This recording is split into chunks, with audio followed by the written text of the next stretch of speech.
तत्व पाने के लिए, राम का आनंद पाने के लिए, राम को अर्जित करने के लिए, जब तक तुम्हें देवो भूत्वा एवं यजेत, जिस देवता को तुम चाहते हो, जिसकी कृपा चाहते हो, उसके आदर्श का जीवन में पालन तुम करोगे तो राम तत्व का आनंद तुम्हारे अपने जीवन में बिना बुलाए आने लगेगा।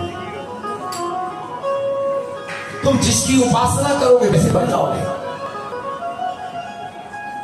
कृष्ण को भजोगे तो कृष्ण की चांचल्यता तुम्हारे चित्त में चढ़ जाएगी। राम को भजोगे तो राम का गांभीर्यता आपके आचरण में उतर जाएगा। हनुमान को भजोगे तो हनुमान जैसा पराक्रम तुम्हारे शरीर में उत्पन्न होगा। और ध्यान देना, किसी भूत को भजोगे तो भूत भी बनाओगे, क्योंकि जो जिसको जैसा भजता है वही बजाता है।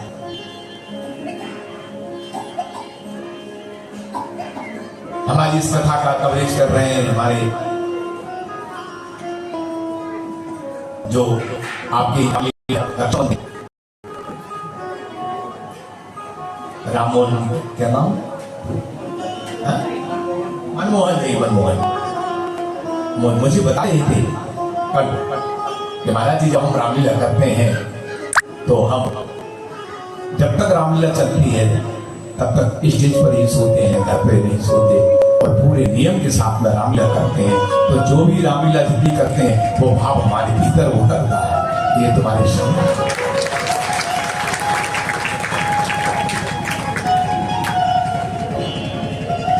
हम जितना बोलते हैं, जितना हम दिखाते हैं, उतना जीवन में हमारा आचरण घर में हो महाराज वो प्रभावशाली है।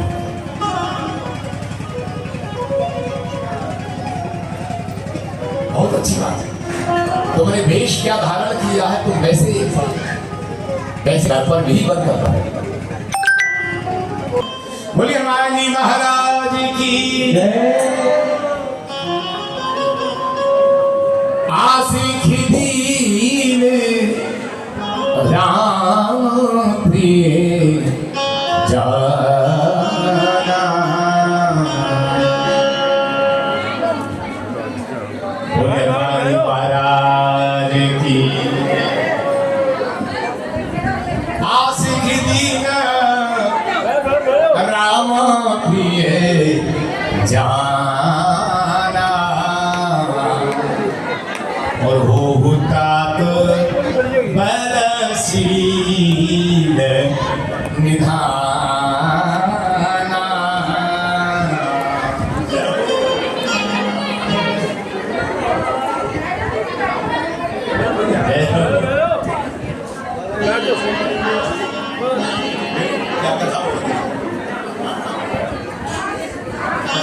और शायद मौसम भी ठीक ठाक हो गया, बाहर का ठीक हो गया।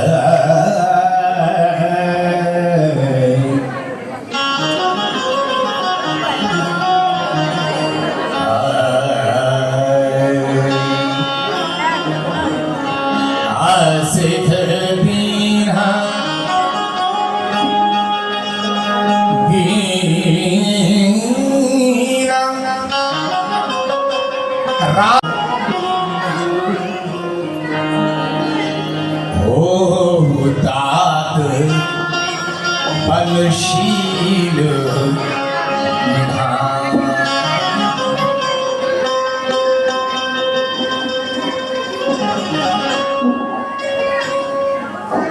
हनुमान जी के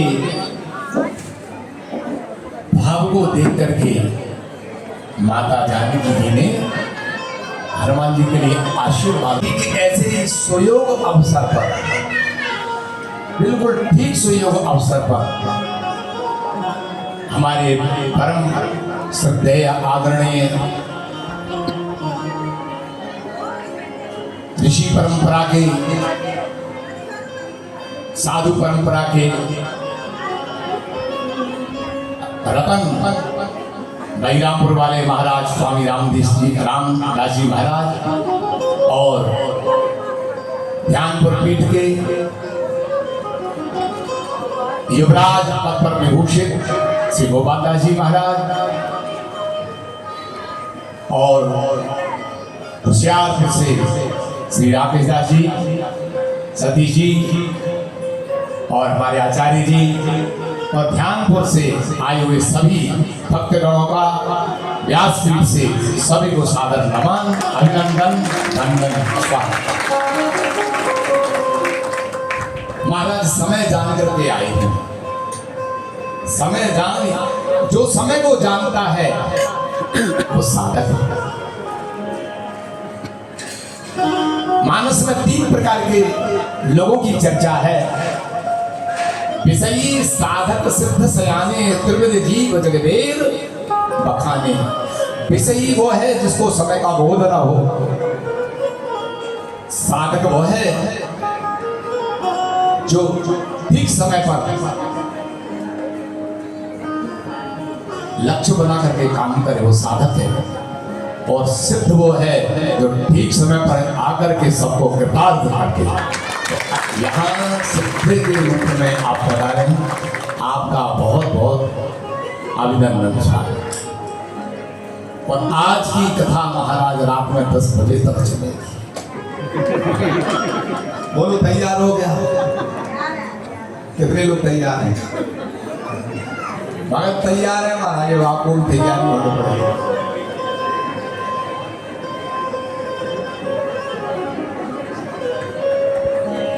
जानकी जी ने आशीर्वाद दिया, अजर अमर गुण निधि सुत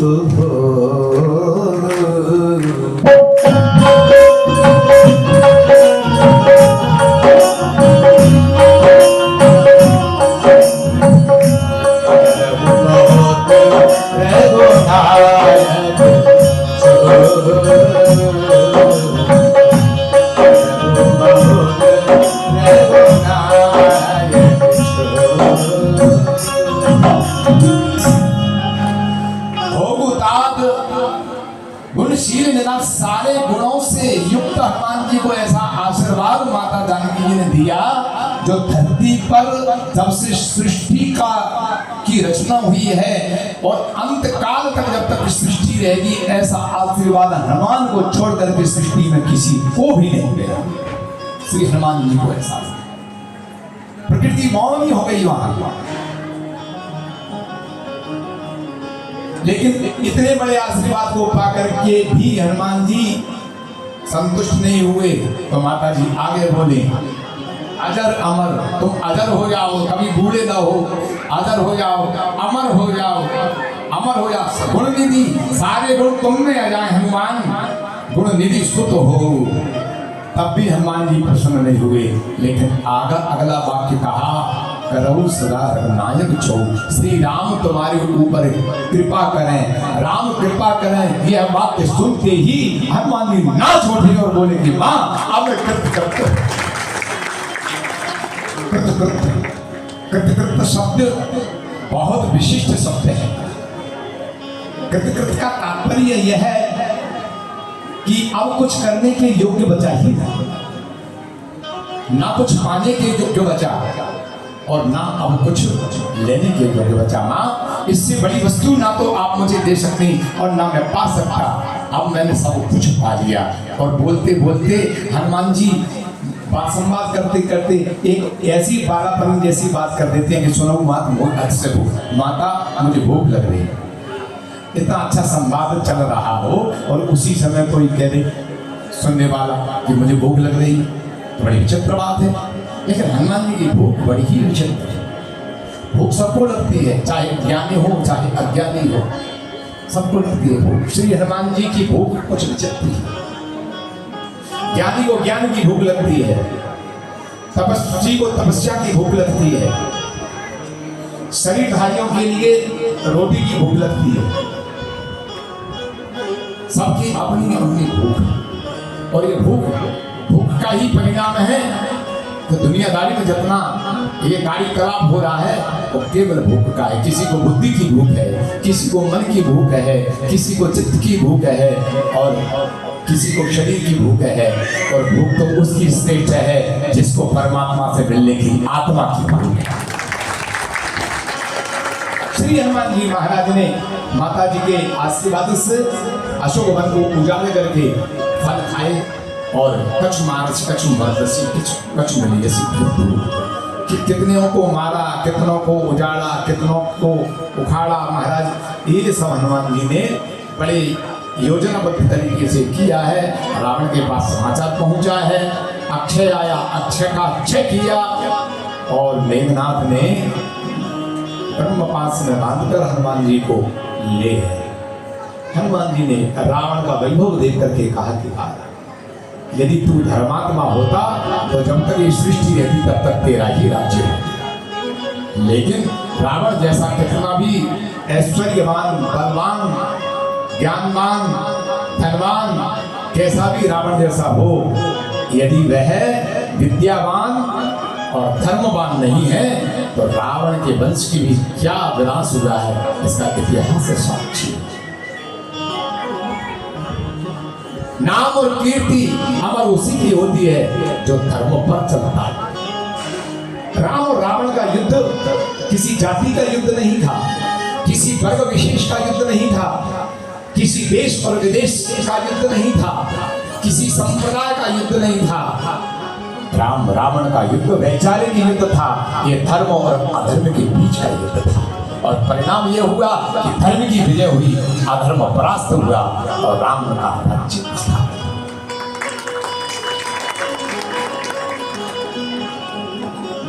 बड़ा अद्भुत यह प्रसंग है। रावण को हनुमान जी ने शिक्षा दी। रावण ने सोचा कि अब बंदर मेरा गुरु बना है, मारो इसको। मारने के लिए आए, विभीषण ने रोक दिया,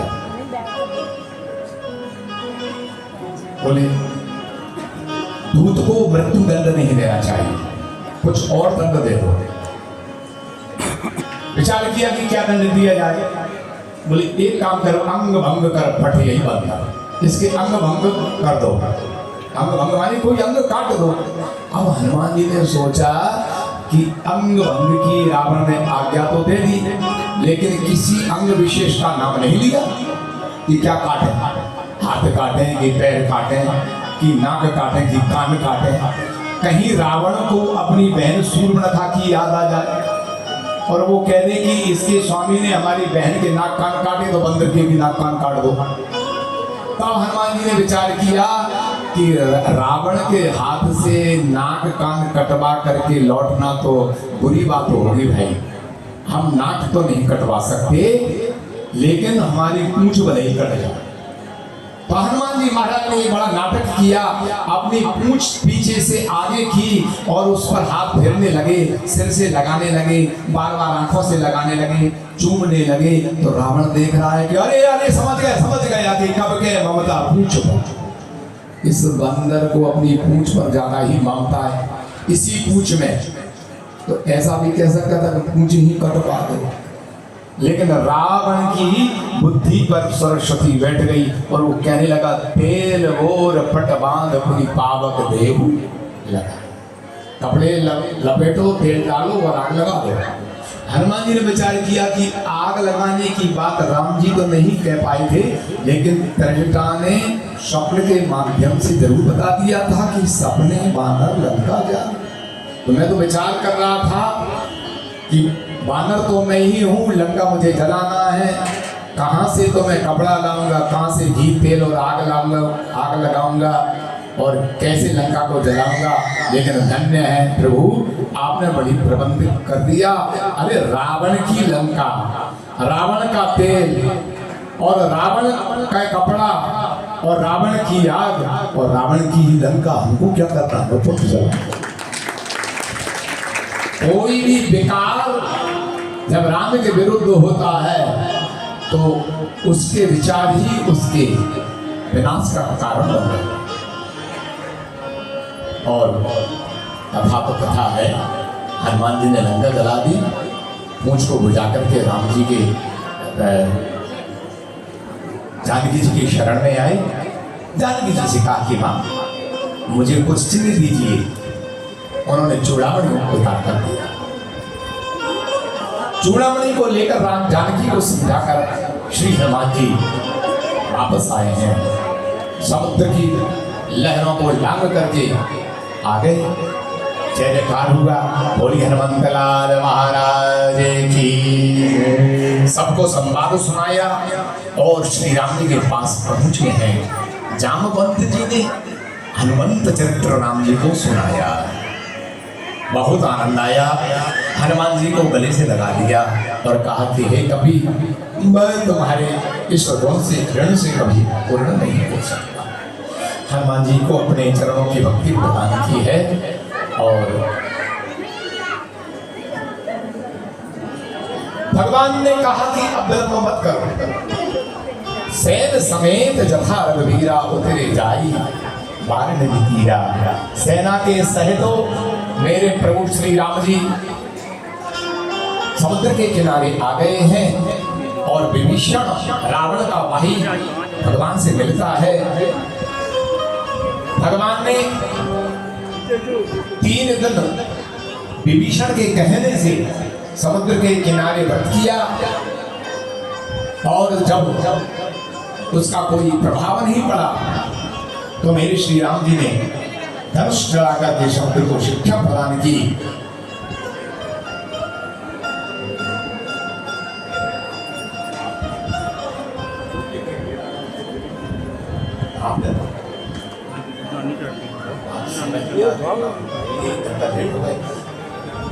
लेकिन मैं समय मैंने समय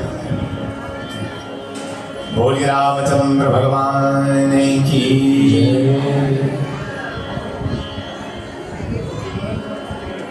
अब आप लोग बस 15 मिनट और शांति से बैठे रहिए। मैं 15 मिनट में कथा सुनाई देगा। अपलाइए मत, शांति से बैठे रहिए, जिससे मैं भी जो भी कहूँ वो शांति से कह दूँ।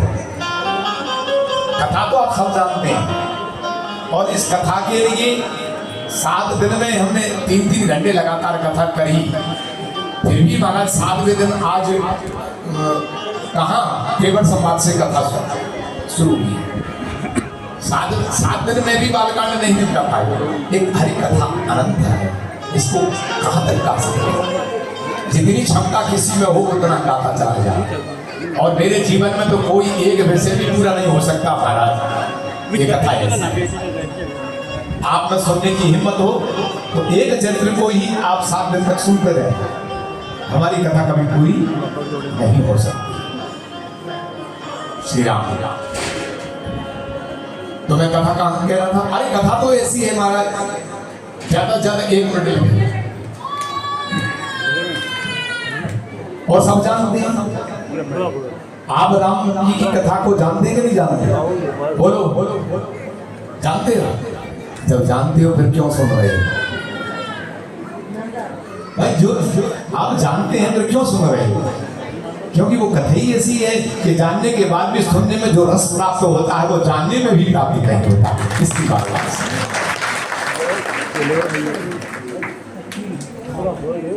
एक कभी ने तो महाराज एक इतनी सी बात में पूरी कथा लिख दी।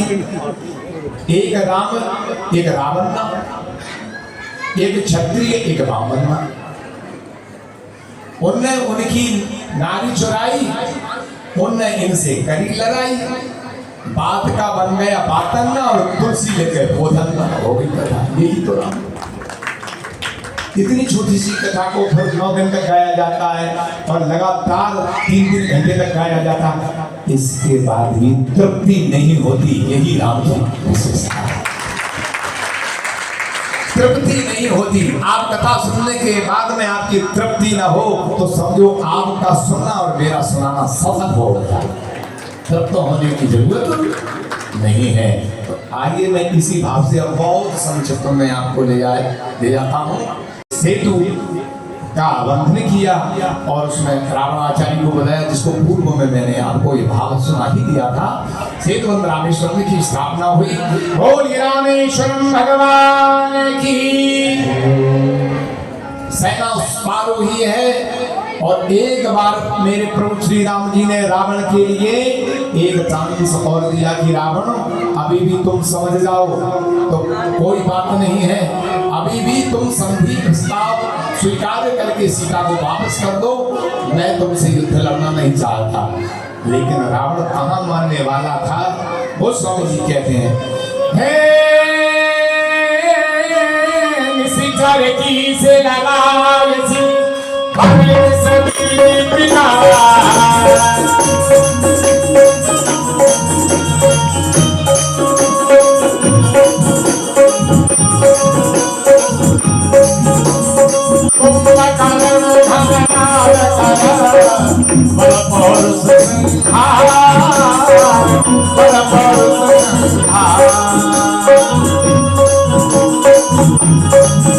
अब समय ये करना हो गया कि युद्ध अनिवार्य है।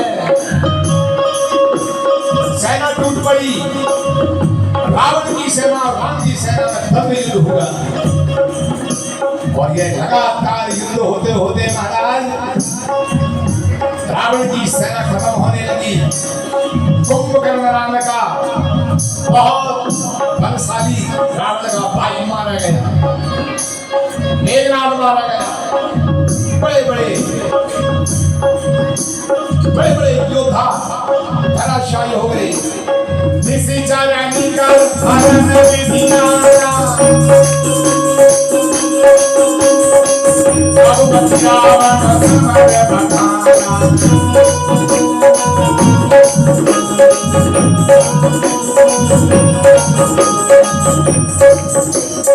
रावण ने देख लिया अब मेरी पूरी सेना समाप्त हो चुकी है, तो स्वयं रथ पर बैठकर राम से युद्ध लड़ने के लिए रणभूमि में आ गया। रावण के रथ को देखकर विभीषण अधीर हो गए।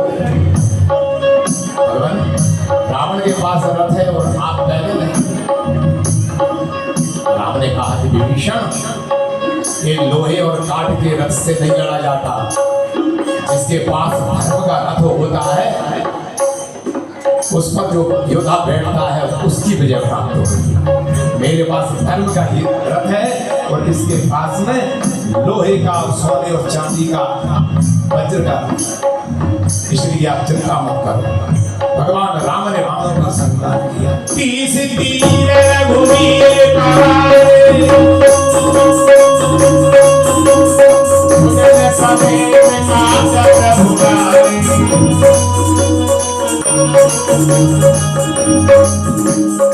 बार रघुनाथ जी अपने धनुष पर 30 बाण छोड़ते हैं, 10 उसके सिर पर लगते हैं और 20 भुजाओं में लगते हैं और जैसे ही कटते हैं दोबारा से शुरू।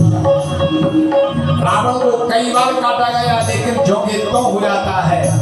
राम जी हैरान हो गए, ये समस्या उस जमाने की नहीं है, आज भी है ये। आज भी हम बार रावण को जलाते हैं लेकिन समाज में बहुत से रावण जिंदे हो जाते हैं। और भगवान ने कहा कि विभीषण, रावण क्यों नहीं मर रहा। विभीषण ने कहा कि महाराज, अब देखो रावण मरने वाला है, फिर वो सावधान हो जाएगी। नाभी कुंड पीयूष रसयागे, नाभियक रावण बरताते, नाभियक रावण बरताते।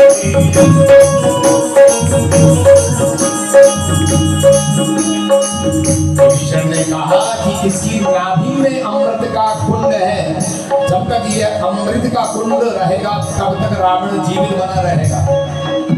राम जी की भुजाएं फड़क और एक 31 बाण चढ़ाए, एक अग्निबाण सायक एक नाग सरधोखा, अपने लगे कर लो।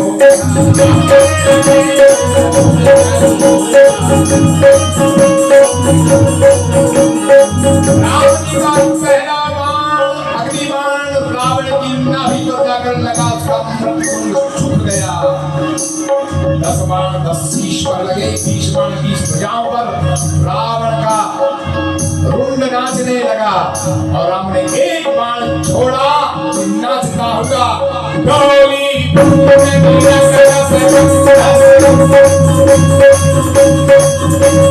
गोविंद सिंह सरकी जन भूधर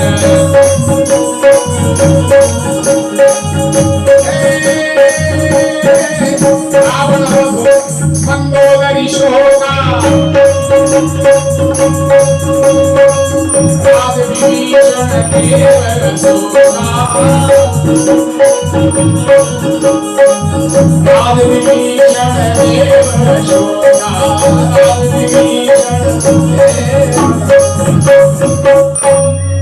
31 बाणों से रावण को धराशायी कर दिया है।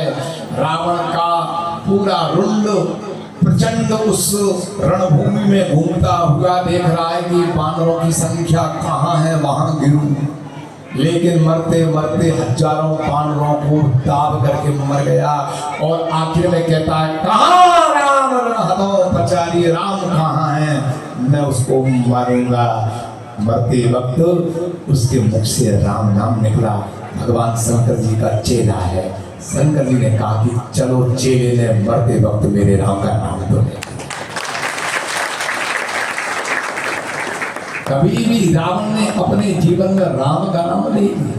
राम जी को तपसी कहता, वो तपसी का क्या हाल है, उनका क्या हाल है वो वनवासियों का। लेकिन अपने जीवन में पहली बार वो भी मरते वक्त राम का नाम लिया तो शंकर जी ने कहा कि चलो मेरी गुरु दीक्षा सफल हो गई। रावण ने विभीषण ने आकर के सोच किया, मंदोदरी को बहुत सोच हुआ। भगवान ने मंदोदरी को ज्ञान देकर के सोच से व्यर्थ किया है। विभीषण से कहा कि विभीषण अब बिना विलंब किए सीता को सम्मान सहित पहुंचाओ। तो सीता जी को सम्मान सहित श्री राम जी के पास में लाई गई है। वानरों की संख्या इतनी बेहद भीड़ से बेकाबू हो गई कि माता सीता जी का दर्शन करने के लिए उतावली हो गई। भगवान श्री राम बोले, सीता जी को पैदल आने दो जिससे सब लोग दर्शन कर पावे। सीता जी पैदल आए हैं। बहुत आनंद के साथ सीता रघुवीर का मिलन हुआ है। देवताओं ने आकाश मंडल से जय जयकार करते हुए पुष्पों की झड़ी लगा दी है और विभीषण से कहा कि विभीषण अब तुम देर मत करो, आज आखिरी दिन है। भैया भरत 14 वर्ष बीत रहा है और यदि मैं आज नहीं पहुंचा तो भैया भरत को जीवित नहीं देख पाऊंगा। इसलिए शीघ्र ही विमान लाओ और मुझे अयोध्या जाना है। तुरंत विमान आया है और उस विमान पर बहुमूल्य रत्न मणियों को लेकर के वानरों के ऊपर वर्षा दिया है। अब तो विभीषण ने वानरों के लिए हीरा मोती मणि बरसाने का मतलब क्या था?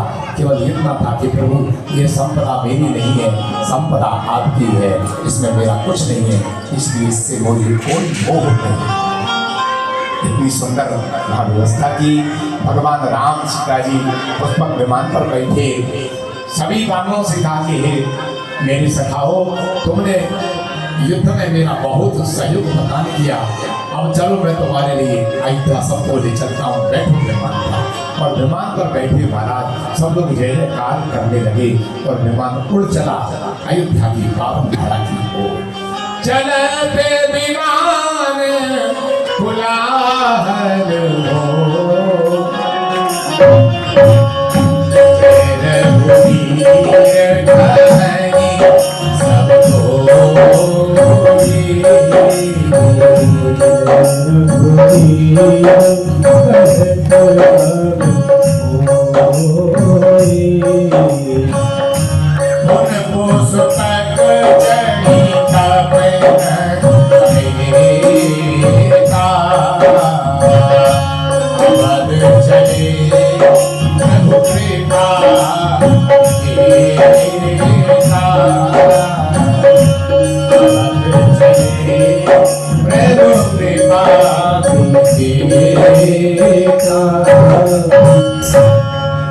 विमान उड़ा।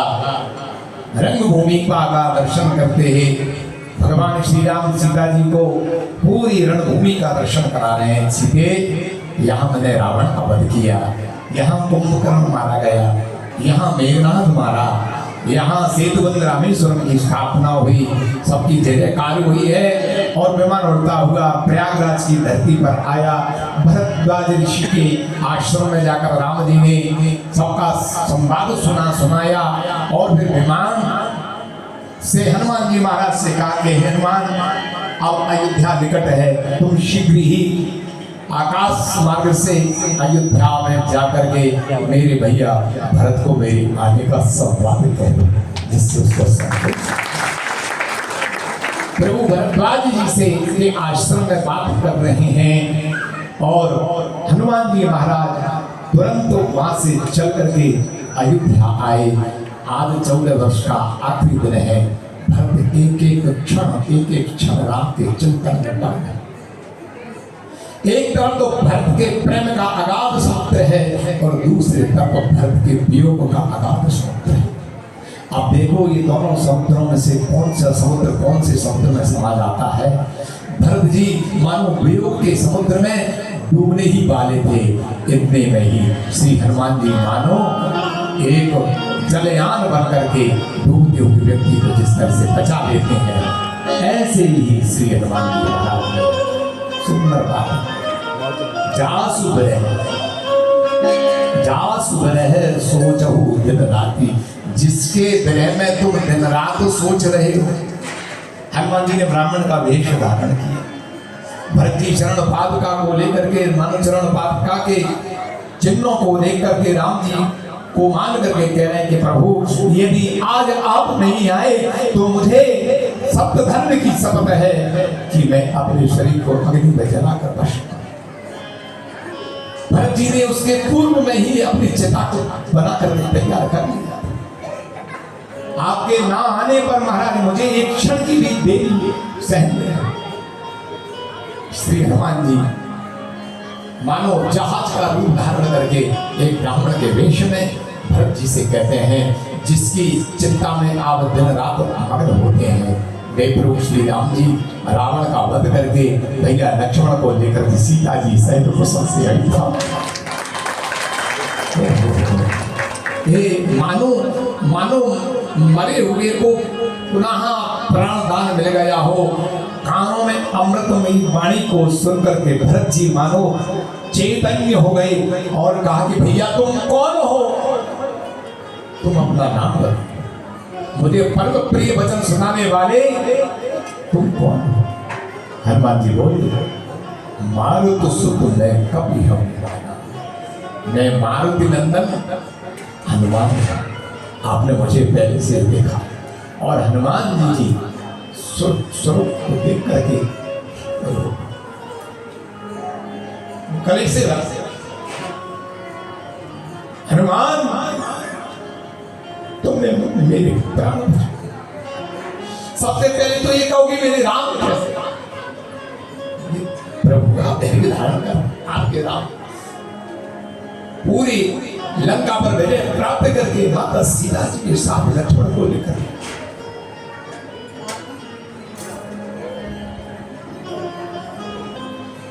भैया मैं तुझे क्या दूं?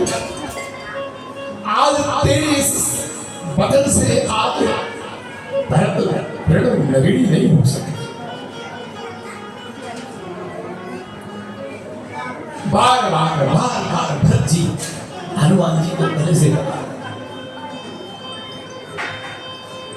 हनुमान जी ने कहा कि भगवान अब आप तैयारी कीजिए, उनके स्वागत की तैयारी कीजिए और मैं आपका संवाद जाकर के प्रभु को सुनाऊंगा। हनुमान बोले राम जी के पास पहुंचे।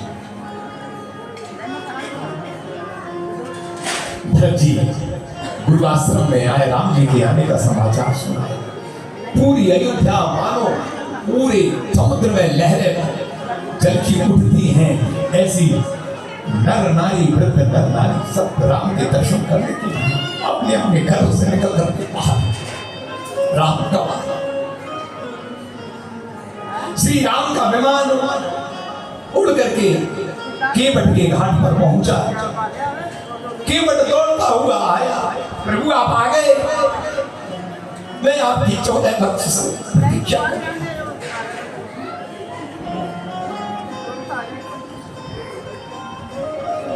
चलो प्रभु मेरी नाव में बैठ करके मैं आपको उस पार करूं। राम जी बोले केवल एक बार की उतराई तो दे नहीं पाई, अब तुम दूसरी सेवा करो, रोक बना करो।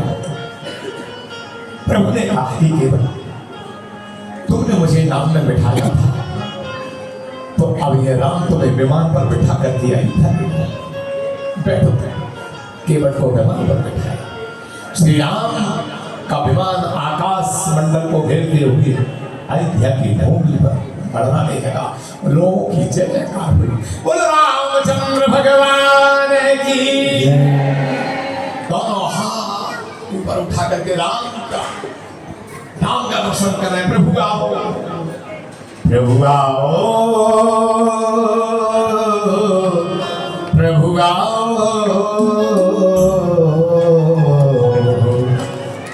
हे नाथ अयोध्या। प्रभु आओ, प्रभु आओ,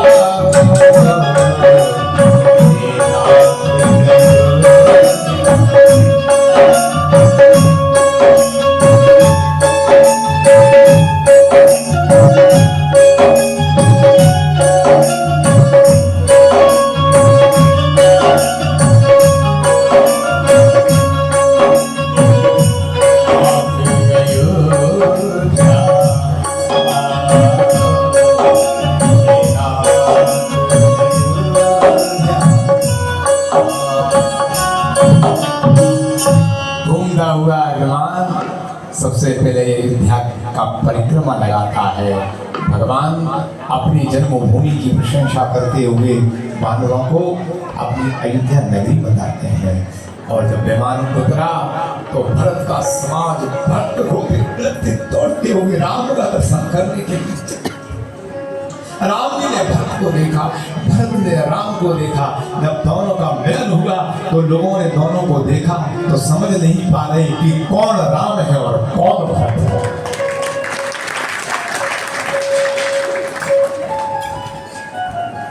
हे नाथ, आपने मुझे हाथ पकड़ करके बचा लिया। भरत जी राम जी के चरणों में गिरे, तब लोगों को पता चला कि ये भरत है और ये राम है। सभी पूर्ववासियों के साथ में भगवान बहुरूप धारण करके मिले हैं, वशिष्ठ जी से के चरणों में गिरे हैं। और श्री राम जी सबसे पहले महलों में जाकर के जिसने वनवास दिया था वो कैकेयी अम्बा के चरणों में जाकर के प्रणाम करते हैं। राम के समान कौन हो सकता? बाद में सभी भाइयों से मिले। इसके बाद सभी भाइयों को स्नान करवा करके वशिष्ठ जी से कहा कि भगवान अब 14 वर्ष की बहुत बड़ी रात्रि बीत गई है, प्रातः काल हुआ है, अब राम के राज्य अभिषेक में अब किस बात का तिलक? तो उसी समय महाराज जय जयकार हुआ है। और वशिष्ठ जी ने कहा कि सुनो, मैंने कहा था महाराज दशरथ जी से कि आप कल राम का अभिषेक करोगे, तो जो काम शुभ कार्य करना है वो आज ही कर डालो, कल तक कोई भरोसा नहीं है।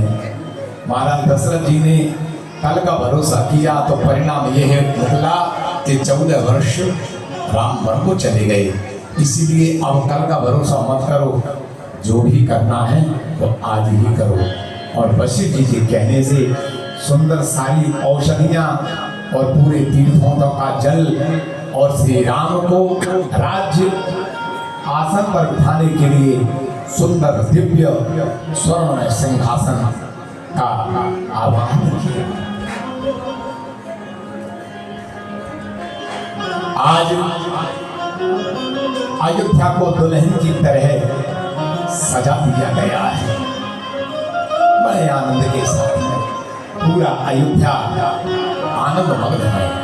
पूर्वासी नर नारी ब्राह्मणगण सब स्वस्ति वाचन करने लग गए हैं। और महाराज श्री सीताराम जी को दिव्य स्वर्ण सिंहासन पर विराजित करके और वशिष्ठ जी महाराज थाली लेकर के और सबसे पहले वो तिलक करते हैं।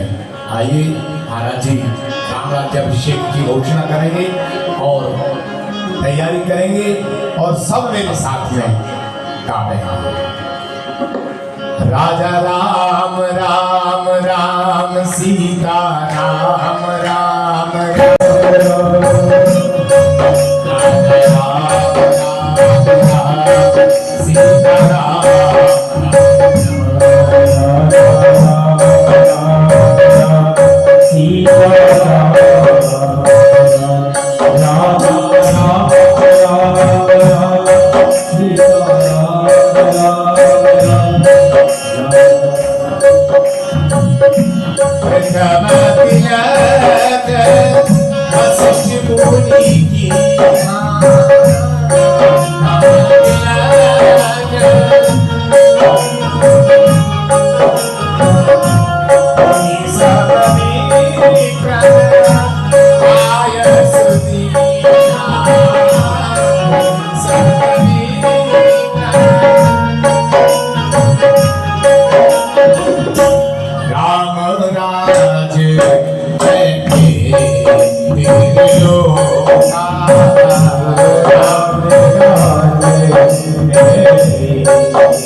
दिव्य शोभामय सिंहासन पर सीताराम जी विराजित हुए।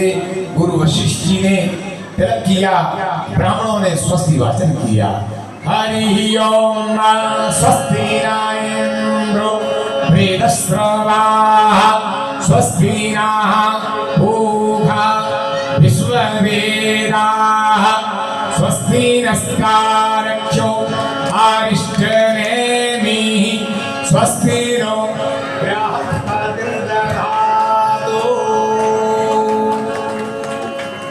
सुंदर स्वस्ति वाचन हुआ, वेद मंत्रों का उच्चारण हुआ। सबने बोले रामराज सरकार की जय, बोलो ज्ञान पीठाधीश्वर महाराज की जय।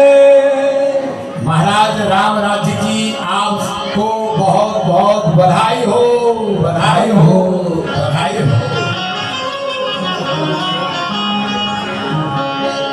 अवध में छाई खुशी की बेला, अवध में छाई खुशी की बेला लगा है।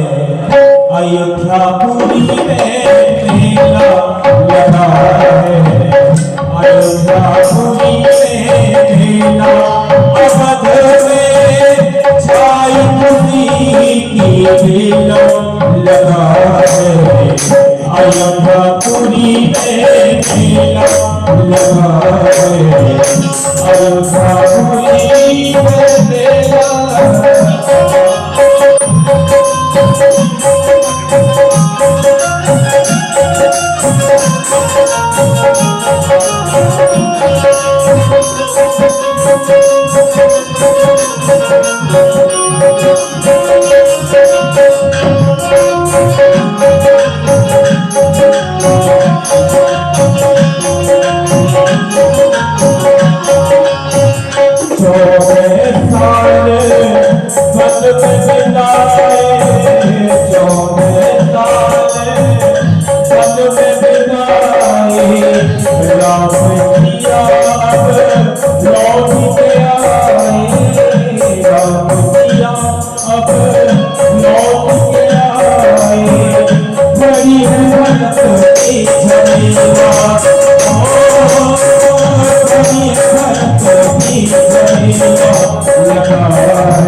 अयोध्यापुरी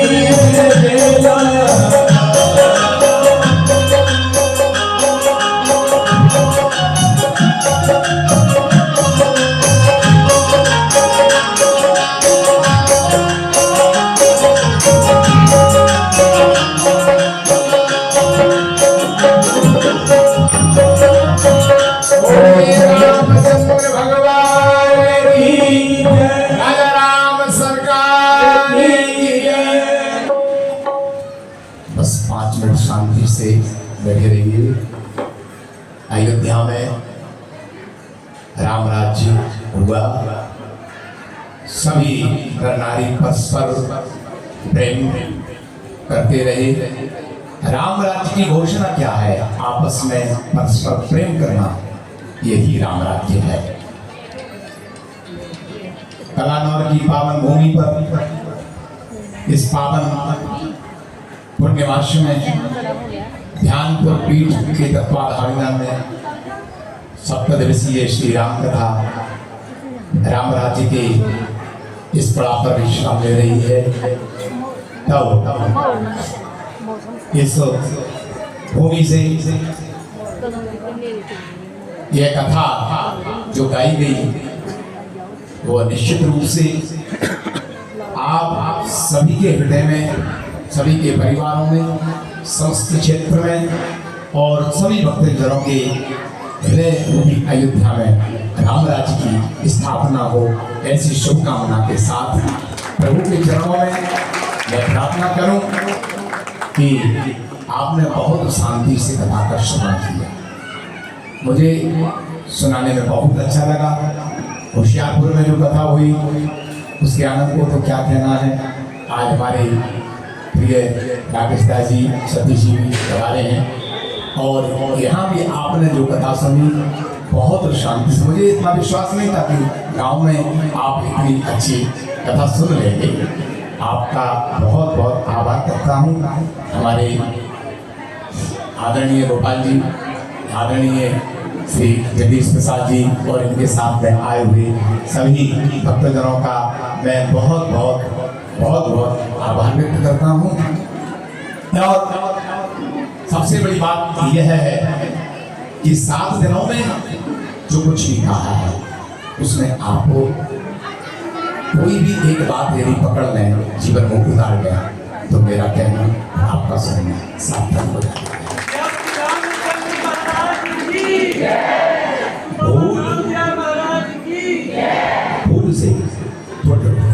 भूल से भाषा के दोष के कारण या शब्दों के अर्थ न समझने के कारण कोई शब्द ऐसा यदि मेरे मुख से निकल गया हो जिसके अभिप्राय को मैं न समझता हूँ और वो अच्छा न लगता हो, उसका ध्यान न दें और जो अच्छी बात आपको लगी हो उसे अपने जीवन में स्वीकार करें। अंत में इस पुण्यमयी कथा का जो अपूर्व लाभ हुआ है, 7 दिन कहने में जो कथा का जो पुण्य मिलता है वो छोटा मोटा नहीं होता, बहुत बड़ा होता है। आप इसको छोटी सी तराजू से नहीं था तौल सकते। तो मैं कहूँगा इस अमोघ पुण्य को कहाँ समर्पित करूं? तो जिस भूमि में बाबा लाल दयाल जी ने अपनी कायाकल्प किया, उनकी दिव्य चेतना यहाँ अविराजित है और उन्हीं चेतनाओं को मैंने लक्ष्य बना करके कथा का श्रवण कराया। तो इस सप्तदिवसीय राम कथा का जो पुण्य है वो सब पूरा पुण्य हम बाबा लाल दयाल जी के चरणों में। और यदि वो मेरी कथा से संतुष्ट और प्रसन्न हो तो हमें परमात्मा के चरणों की भक्ति प्रदान करें। नित्य भजन में हमारा मन हमारा संयम और नियम से भरपूर बना रहे, इतनी आशा के साथ आप सबसे कहूँगा कि सितारों को आंखों में महफूज रखना। बहुत दूर तक रात ही रात होगी, मुसाफिर हो तुम भी, मुसाफिर हैं हम भी, किसी मोड़ पर फिर मुलाकात होगी। इसी भावना के साथ में सबका आभार व्यक्त करता हूँ। बहुत अच्छी लगी प्रेमदास जी को, कहता हूँ ये तो प्रेम की मूर्ति है। बहुत आनंद आया, सारी व्यवस्था हमारी समुचित आपने बना के रखी और बहुत बहुत खुशी के साथ में आइए कथा का विराम दूं। इसके पूर्व में दोनों हाथ उठा करके 2 मिनट अच्युतम केशवम राम नारायण कृष्ण दामोदरम वासुदेवम हरे कृष्ण दामोदरम वासुदेवम हरे श्रीधरम माधवम गोपी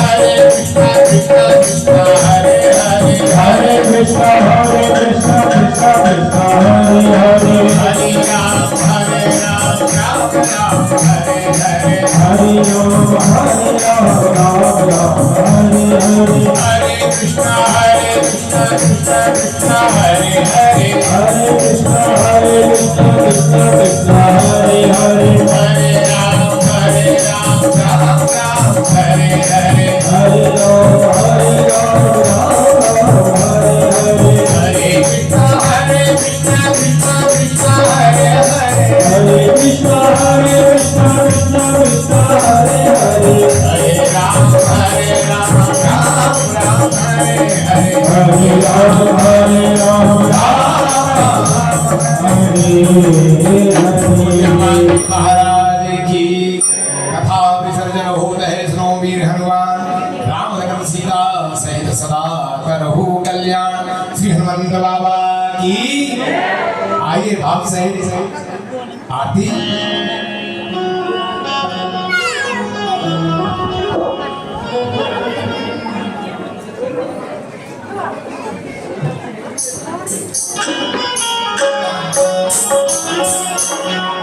हरिओम चंद्रमा वर्षो जान सचो सूर्यो अजायता श्रोतारो दृश्यतारश्य मुखादग्निरजायता जगमग जगमग ज्योत जली है राम आरती होने लगी है जगमग जगमग ज्योत जली है राम आरती होने लगी है आपकी काली पकड़े दीवानी आरती करते करे विजयानी आनंद की कविता हो भरी है राम आरती होने लगी है जय भरी है राम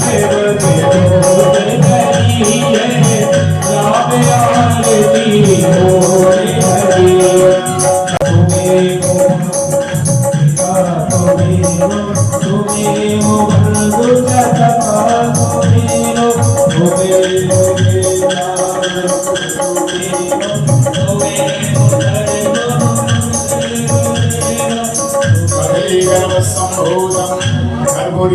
समर्पितम् आराध्यमहं गुरुवे पश्चिमे बन्धो भवानीराञ्जनं समर्पयामि। हरि ओम् चरणेन चरणमेतन्न देवास्तानि धर्माणि प्रथमान्यासन्न देहरागं महिमानः सचन्द्र यत्र पूर्वे साध्याः सन्ति देवाः।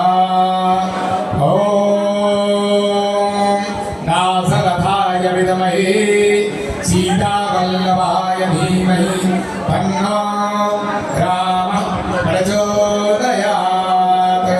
नानासुगन्धिपुष्पाणि यथा कालोद्भवानि च पुष्पाञ्जलिर्मया दत्तं ग्रहाण परमेश्वर।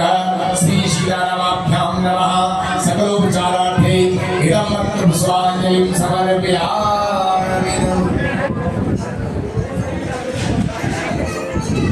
बोलिए सीतारामचंद्र भगवान की, अनंत हनुमंतलाल महाराज की, राजा रामचंद्र सरकार की, भक्तवत्सल भगवान की, बाबा रामदयाल जी महाराज की, वृंदावन बिहारी लाल की, ज्ञानपुर धाम की।